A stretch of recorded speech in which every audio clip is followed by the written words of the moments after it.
Malta is a very business-friendly environment. The rule of law is exceptionally strong. So as a business person or an outside investor, you're quite confident working in Malta.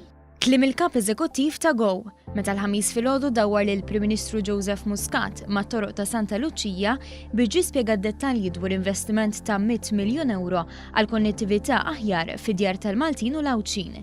Nikil Patil stqarma News li karatteristiċi bħal dawn jagħmlu lil Malta ċentru Mediterranju fid-dinja teknoloġika.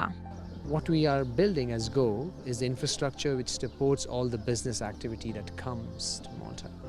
And being ready for the digital revolution, you need an infrastructure which is driven by fiber. Is-Senior Manager ta' Go, Stephen Sargent, spjega li madwar il-pajjiż qed tiġi installata infrastruttura li se twassal fibra diretta fid-djar u komunitajiet tan-negozju.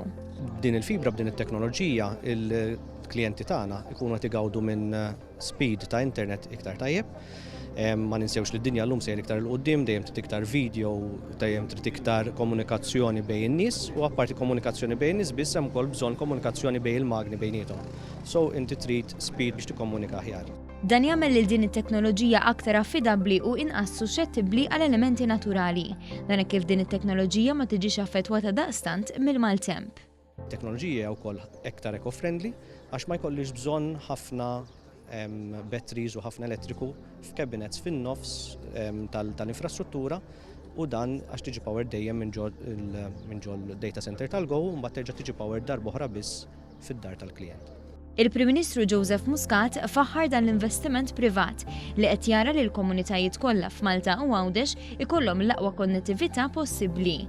Hawnhekk bi pjaċir innota x-xogħol li qed isir f'Santa Luċija u mhux biss f'lokalitajiet assoċjati max-xogħol u n-negozju.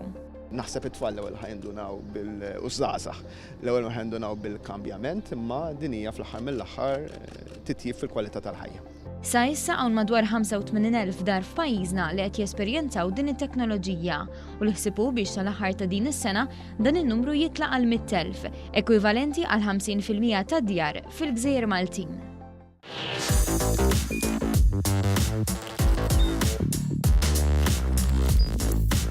Idħol fuq one.com.mt u hemmhekk tista' tara l-programmi kollha li jxandru fuq One permezz ta' One Play.